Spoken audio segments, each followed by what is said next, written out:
Well, following the death of the Pope, various global leaders, including President William Ruto, have remembered him as an exemplary leader.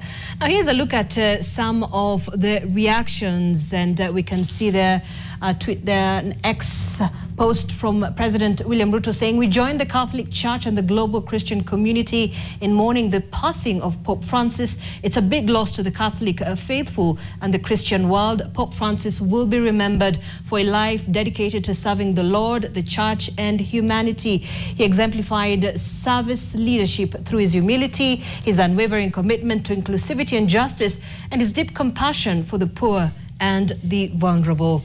Right. We also have the tribute by the fourth president of Kenya, that's President Uhuru Kenyatta, or retired President Uhuru Kenyatta, saying His Holiness Pope Francis' visit to Nairobi remains etched in our national memory as a divine moment when thousands of Kenyans from all faiths gathered, united by his powerful call to, quote, protectors of God's creation and builders of a more just society. The world has not just lost a spiritual leader, but a true embodiment of Christ's love, who broke barriers between faiths and continents. And photos there of when the Pope visited Kenya in 2015 when Uhuru Kenyatta was president. Indeed, we also have the Wiper Party leader Kalonzo Musyoka, who is a former vice president of Kenya as well, saying Pope Francis was an extraordinary man. He was most assuredly the best version of humanity. His warmth and uplifting character inspired and reinvigorated all around him. As we honor an incredible man, let us all from every part of our world endeavor to live up to his calling, which is fidelity, courage, and universal love, especially in favor of the poorest and most marginalized.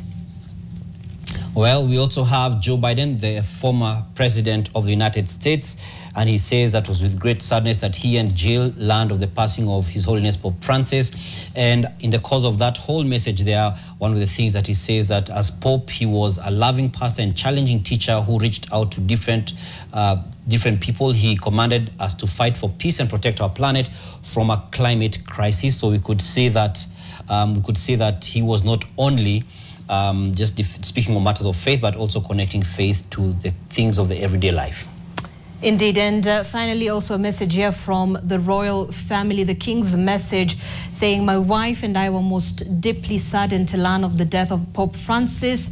Our heavy hearts have been somewhat eased. However, we know that His Holiness was able to share an Easter greeting with the Church and the world he served with such devotion throughout his life and ministry as well." So that is the message from the royal family, and indeed many more tributes from across the world, with world leaders, religious institutions, and even the Christian and the Catholic faithful from across the world, you know, just pouring their tributes. You could see how he pretty much brought people together, even having people of different faiths celebrating him and eulogizing him with glowing tribute. Indeed.